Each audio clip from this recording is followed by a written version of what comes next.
सुंदरपुर गांव में श्यामलाल और मोहनलाल नाम के दो दोस्त रहा करते थे। श्यामलाल बहुत ही मेहनती था, लेकिन मोहनलाल आलस करके अपने खेतों में काम किया करता था।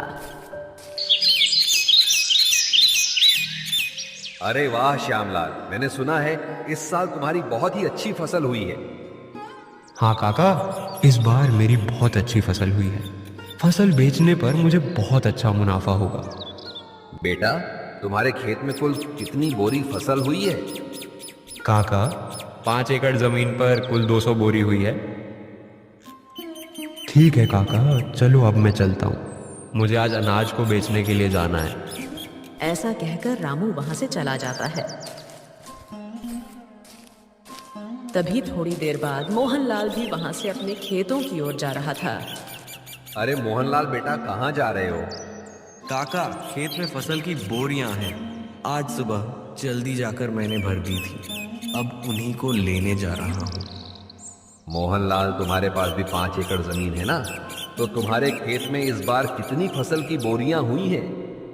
हाँ काका, मेरे पास 5 एकड़ जमीन है और मेरी जमीन पर इस बार 1 एकड़ में 20 बोरियां हुई हैं, तो 5 एकड़ की 100 बोरियां हुई हैं।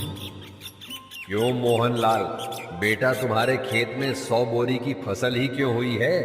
तुम्हें पता है, तुम्हारा दोस्त जो श्यामलाल है उसके पास भी 5 एकड़ जमीन है। उसकी जमीन पर 200 बोरियों का अनाज हुआ है, जबकि जहां तुम दोनों के खेत हैं उधर के इलाके की जमीन तो एक जैसी है। क्या कहा मेरे दोस्त? श्यामलाल के खेत में इस बार 200 बोरियां की फसल हुई है, लेकिन उसने तो मुझे बताया ही नहीं। अच्छा ठीक है काका, चलो मैं चलता हूँ।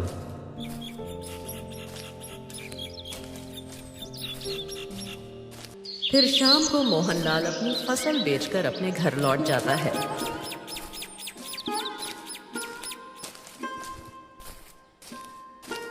घर पहुंचकर मोहनलाल फसल के बारे में सारी बात अपनी पत्नी को बताता है।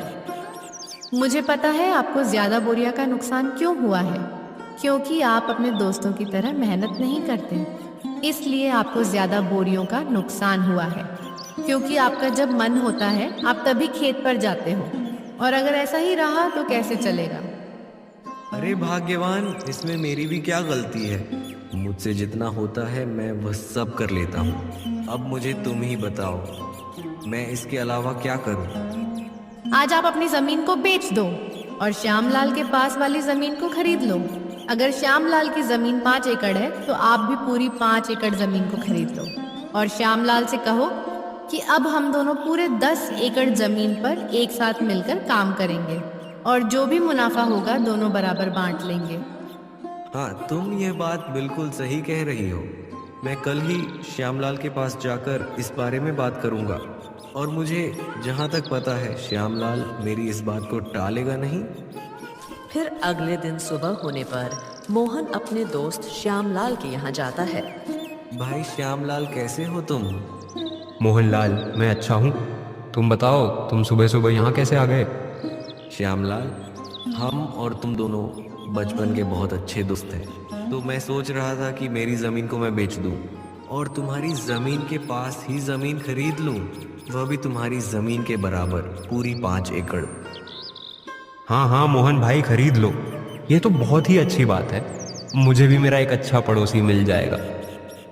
लेकिन श्यामलाल, अगर तुम्हें एतराज़ ना हो तो अपन दोनों मिलकर तुम्हारी और मेरी ज़मीन पर खेती करें, क्योंकि दोनों अलग अलग मेहनत करने से अच्छा है दोनों एक जगह ही मेहनत करें। इससे अपन दोनों को अच्छा मुनाफा भी होगा। हाँ हाँ मोहन भाई, मुझे इस बात से कोई एतराज़ नहीं है। चलो अपन सेठ मणिराम के यहाँ चलकर ज़मीन को खरीदने और बेचने की बात करते हैं, क्योंकि मेरे खेत के पास की ज़मीन सेठ मणिराम की है। फिर दोनों सेठ मणिराम के पास चले जाते हैं।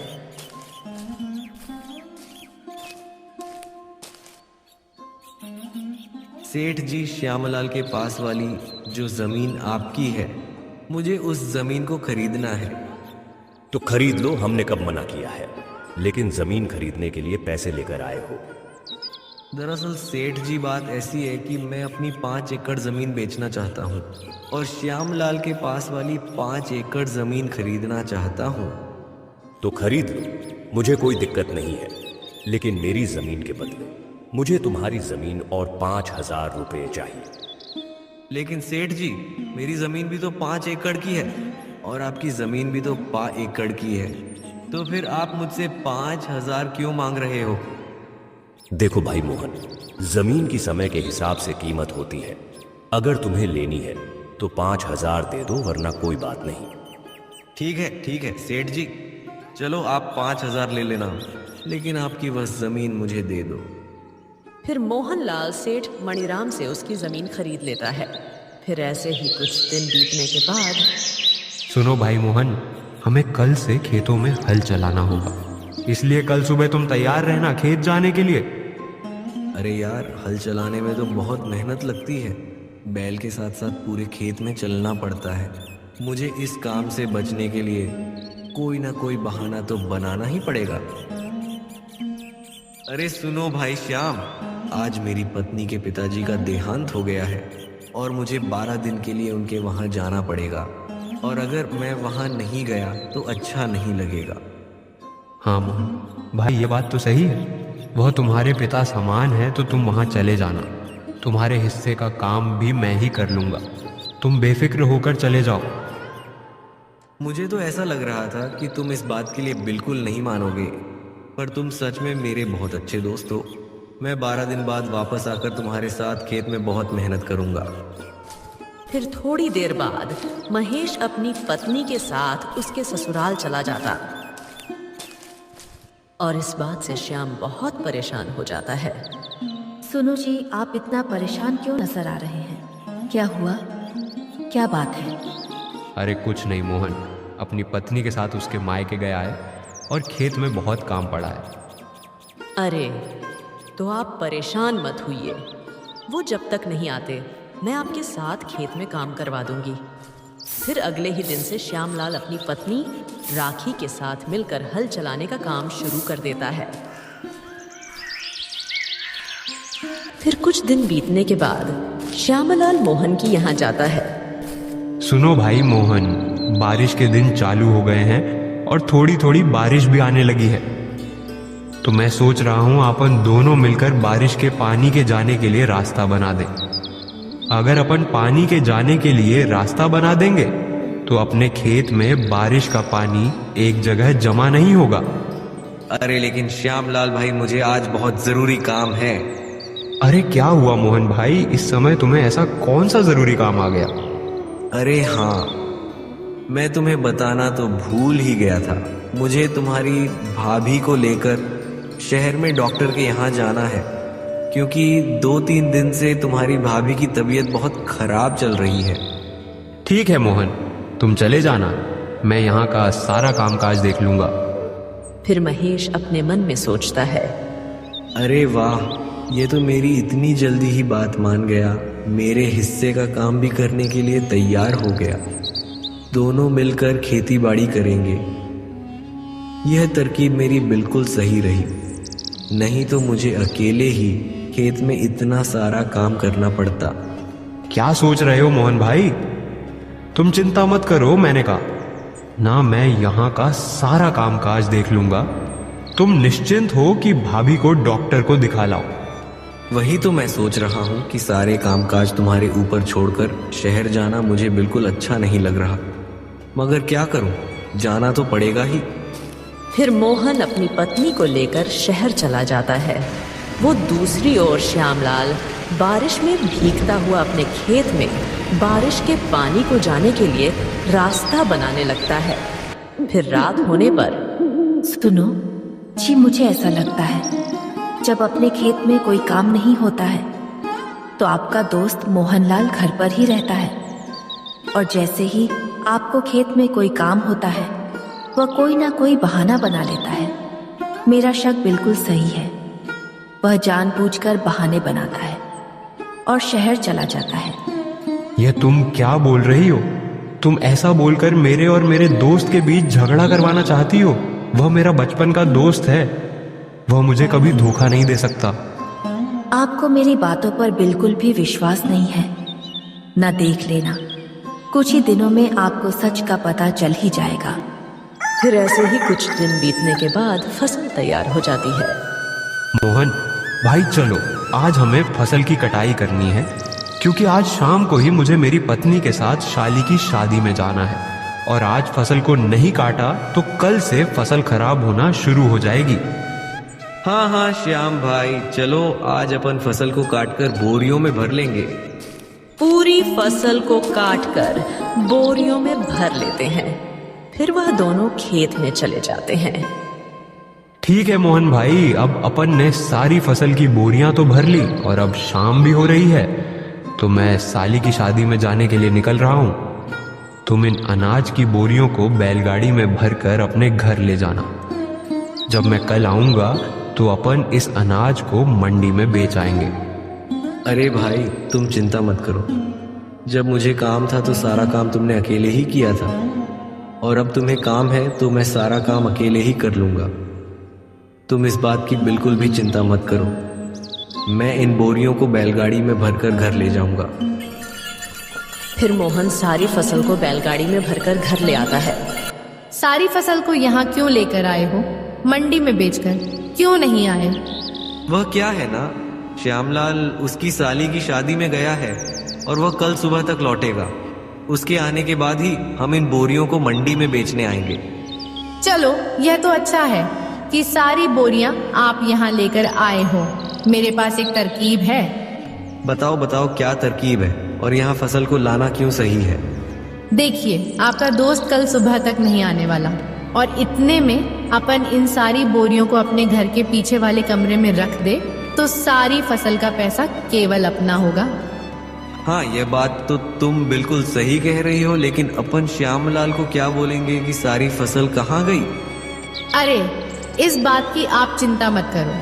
कल सुबह जब आपका दोस्त फसल लेने के लिए आएगा तो बोल देना कि सारी बोरियां घर के बाहर ही रखी थी और पता नहीं यहाँ से कौन चुरा कर ले गया। बस इतना ही बोल देना। इसमें आपका दोस्त क्या ही कर पाएगा, वह कुछ नहीं बोलेगा। अरे वाह भाग्यवान, तुम कितनी अक्लमंद हो, तुम्हारा कितना दिमाग चलता है। मैं तो केवल खेत में काम करने से ही बच रहा था, और तुमने तो सारी फसल को ही अपना बना लिया। वाह भगवान वाह। आप इस काम में बिल्कुल भी देरी मत कीजिए। आप सारी बोरियों को बैलगाड़ी से उतारकर घर के बाहर ही रख दीजिए, ताकि गांव वाले भी देख सके कि बोरी आपने घर के बाहर रखी है। फिर रात होने पर अपन दोनों मिलकर बोरियों को छुपा देंगे। फिर रात होने पर दोनों पति पत्नी मिलकर सारी बोरियों को घर के पीछे वाले कमरे में छुपा देंगे। फिर अगले दिन सुबह होने पर श्यामलाल मोहनलाल की यहाँ आता है। अरे मोहनलाल भाई, तुमने सारी बोरियां कहाँ पर रखी है? चलो आज अपन उनको मंडी में बेच आते हैं। हाँ हाँ श्यामलाल भाई चलो। फिर वो दोनों घर के बाहर जाते हैं। अरे बाप रे, मैंने अनाज की सारी बोरियां तो यहीं रखी थी, कहाँ गई बोरियां? अरे मोहन लाल भाई, तुम ये क्या बोल रहे हो? कहाँ है सारी बोरियां? मुझे नहीं पता, मैंने सारी बोरियां कल शाम को यहीं लाकर रखी थी। मैंने सोचा था कि यहीं से सारी बोरियां उठाकर अपन मंडी में बेच आएंगे, लेकिन अब क्या करेंगे, अपनी सारी बोरियां तो चोरी हो गई। क्या अपनी सारी अनाज की बोरियां चोरी हो गई? हाँ, यह चोरों का ही काम है, नहीं तो यहाँ पर रखी हुई बोरियां भला कौन लेकर जाएगा? मोह भाई, तुमने यह क्या किया? पूरे 6 महीने की मेहनत को तुमने चोरों के हाथों में सौंप दिया। मुझे तुमसे ये उम्मीद नहीं थी। अरे श्याम भाई, यह तुम क्या बोल रहे हो? तुम तो ऐसे बोल रहे हो जैसे उस फसल में तुम्हारे अकेले का ही हिस्सा था, और मैंने चोरों को जानबूझकर वह बोरियां हाथ में दे दी। उस फसल में मेरा भी तो हिस्सा था, नुकसान मेरा भी तो हुआ है। हाँ, यह बात भी बिल्कुल सही है। चोर अपने दोनों का ही हिस्सा लेकर गए हैं। अपन दोनों को ही बहुत बड़ा भारी नुकसान हुआ है। चलो ठीक है, अब मैं अपने घर चलता हूँ। ऐसा कहकर श्याम वहां से अपने घर चला जाता है और घर जाकर चुपचाप बैठ जाता है। क्या हुआ जी? आप इतने उदास क्यों नजर आ रहे हो? क्या बताऊं मैं तुम्हें? फिर श्याम अपनी पत्नी को सारी बात बता देता है। अरे तो कोई बात नहीं, आप चिंता मत कीजिए। अभी खेत में काम करने के लिए काफी समय है।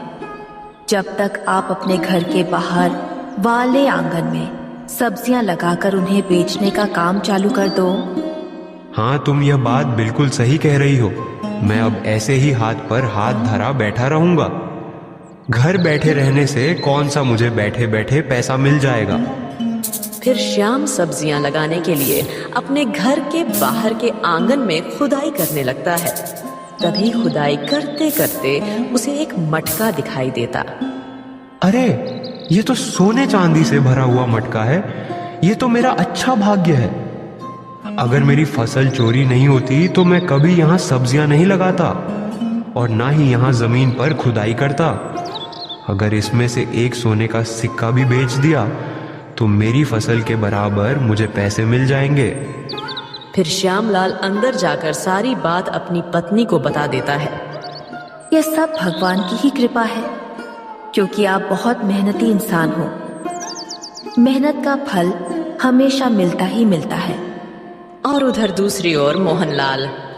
सुनो जी, आज रात को अपन इस फसल को मेरे भाई के यहाँ ले जाएंगे और रात में वहीं रुक जाएंगे। फिर कल सुबह इस फसल को शहर में ही बेच देंगे। हाँ हाँ, तुम बिल्कुल सही कह रही हो, अपन ऐसा ही करेंगे।